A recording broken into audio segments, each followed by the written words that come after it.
My name is Andrew, and here's my persuasive speech for communications. Here are my 6 audience members. Ernesto, 22. Steven, 33. Adrian, 33. Carlos, 45. Josie, 45.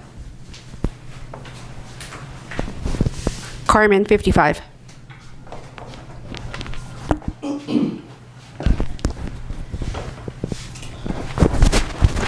Okay, everyone. For the most part, everyone standing here today or sitting here today, we all have loved ones, people that we cherish and are near and dear to us, whether that's from toddlers to our parents. The age varies. But nonetheless, we live in a world that's full of dangers every corner we turn, and that's just a fact of reality. And not for 1 second will we ever want to see a loved one go through any ounce of pain that we'd ever want to see. But like I said, that's the reality of the world. You have evils that walk this face of the earth that unfortunately kill for no good reason, molest, rape, things that that are just made of nightmares. We would never wish on our worst enemy. Today I'm going to give you a rundown of why I believe the death penalty needs to be enforced, constantly kept up with, and in hopes to still deter crime, for that matter.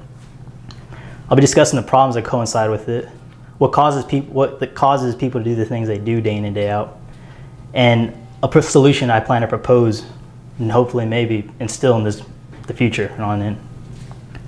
So the problems that go with the death penalty. Well, why do we kill people? Well, because they kill.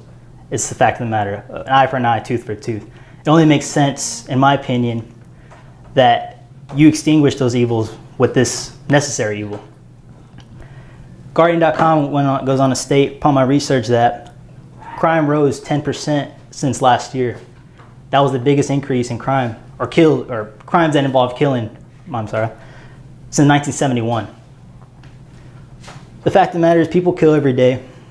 We can't foresee it, and sometimes we can't prevent it. Most of the time, we're not going to see it coming. We don't understand what goes through someone's mind for them to pull the trigger, or the sick thoughts that coincide with that, to have the audacity to traumatize someone by touching them or doing things of that nature to them, for them to not even want to live a normal life after that. Criminal lawyers went on to state, upon my research as well, that the death penalty is only there for crimes that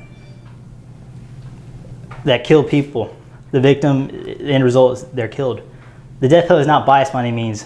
It doesn't apply to people that run red lights or jaywalk. Otherwise, we'd wipe out half the population of the United States. It's not biased. It only sticks to what it's meant to do, and that's to deter crime. Because no one by any means has the right, or should have the right, to take another's life unless it's justified. In my opinion, that's either at wartime or self-defense. Who really has the right to take another person's life? But what goes into the causes of this? Why do people kill, per se? There's a variety of factors that can be rooted from this. People kill and make maybe ends meet. Maybe they had abusive parents when they were growing up. They're addicted to drugs. They're trying to get money of some sort. Upon my research, CT Post, I found an example of. It stated Joe DeMeo robbed a store, killed the owners of it from this little mom and pop jewelry store. He got on to state that he could have robbed the store and left, got on with his money, and lived the rest of his days. Probably as a guilty man, but nonetheless, he had to kill them in cold blood. Why did he do it? We may never know the motives of this man, but at the end of the day, he killed him in cold blood. Was it for greed? Do you want just the jewelry just to have?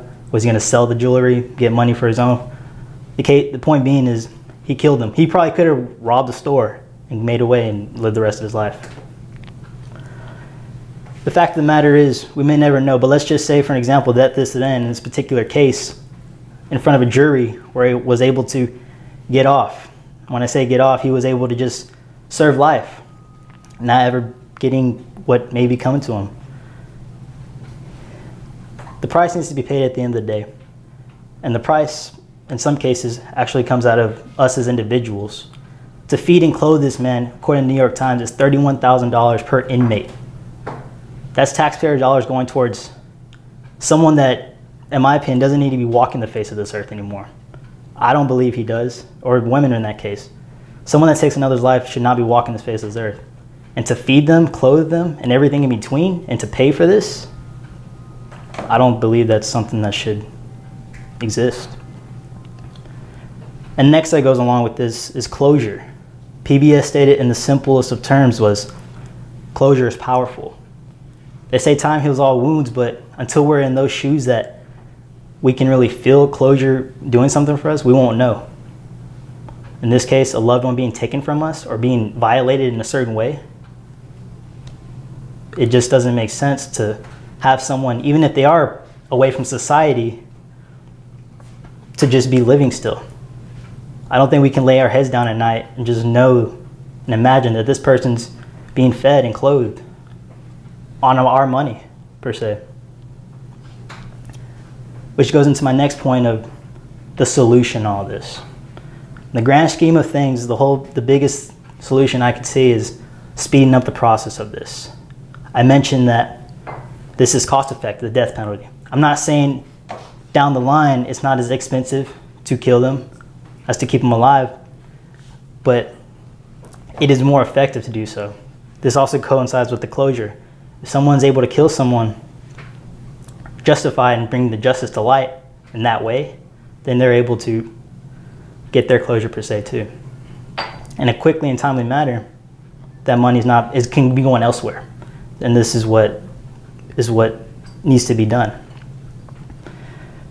DeathPenaltyInfo.com had this to state that the average inmate that's on death row is anywhere from a decade to 20 years.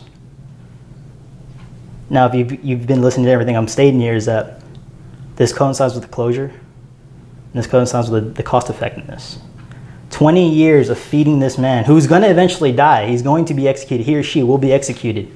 But 20 years of feeding him, clothing him, and washing them, making sure that they live a somewhat sustainable life in jail or whether or not. And here comes with the closure. You are going to sleep every night knowing potentially for the next 20 years, 10 to 20 years, that this man or woman is still living. What closure do you have?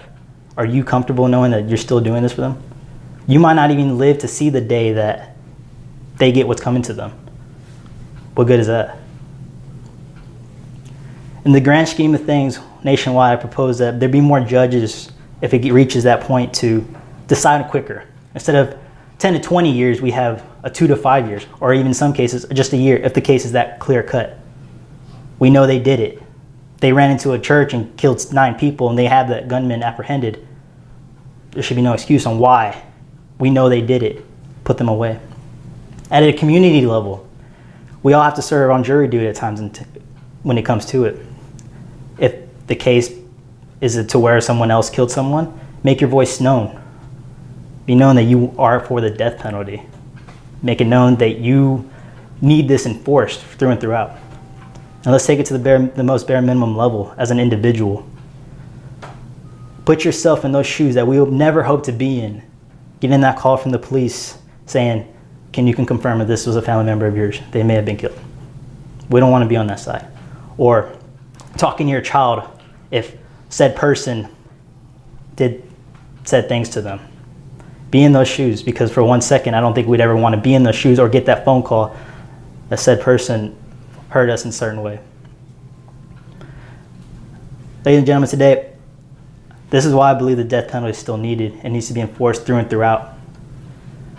We see the problems here. People are going to kill every day, whether it's right or wrong. But the death penalty, I believe, is the first big step of deterring crime. And then this helps us understand why people do the things they do. We should help stop that. The world is not perfect by any means, but it's the first thing we can do to help this. And then lastly, I propose my solution, which is just in the matter of things, making things go faster. Giving that closure, being more cost effective for us in the long run. The world is not perfect, but it's the only one we got. And I believe the death penalty is there for a reason, and we should still enforce it. Thank you for your time. For the next couple of minutes, I'll be taking any questions you may have.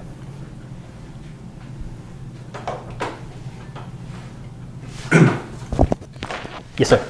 I understand the expediting of someone if you actually sentence them to death row. Mm-hmm. But what's your opinion on if someone is sentenced and if it is 10 to 20 years come to find out for even if with DNA, but police corruption, and they end up being exonerated.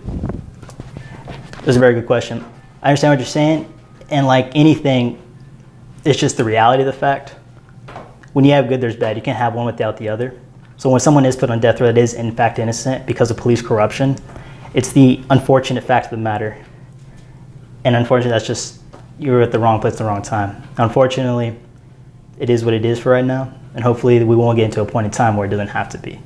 But until then, we can only wish. Yes, sir. Okay. I'm all for the death penalty. I support that, especially living here in the state of Texas, which has probably the harshest laws when it comes to that.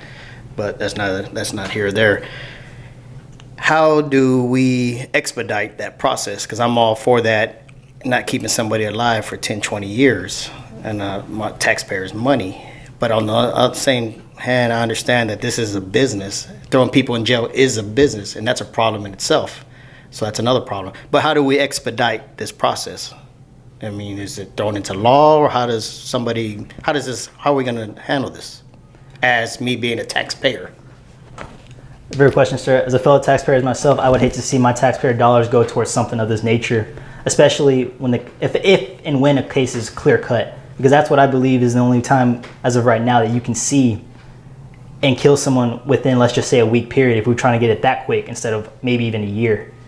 If gunman A goes into a church and mows down 10 people and the police have him apprehended, I mean, I'm in favor of even throwing out an insanity clause. He did it for a reason. We don't need to have this evil walking on the earth anymore.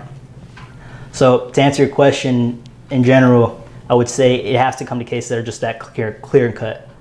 Until then, other factors do involve, because it might not have been that person. And that's why we have a trial by jury, because you are innocent until in fact proven guilty. And there are factors that are thrown in there that eventually might make that person innocent. I have Yes, a ma'am. question. So you believe in expediting the process, but don't they have the right to appeal, and doesn't that take time? Yes, ma'am. So that's what makes the United States great, because we still have this trial by jury. We still have, if they in fact want to appeal it. I understand that takes money, but like I said, the whole big thing I guess I'm really getting at is that if it's that clear cut and they do have the right to appeal it, there needs to even be, a still quicker process in there. If we know for a fact that they killed 10 people, and we saw this, there's no ifs, ands, or buts that their handprints may not have been on the weapon of choice, then you still, I think in a sense, need to expedite that in a quicker fashion. That's all the questions. I thank you for your time today, ladies and gentlemen, and I hope that I was able to persuade you in some way or form for the death penalty.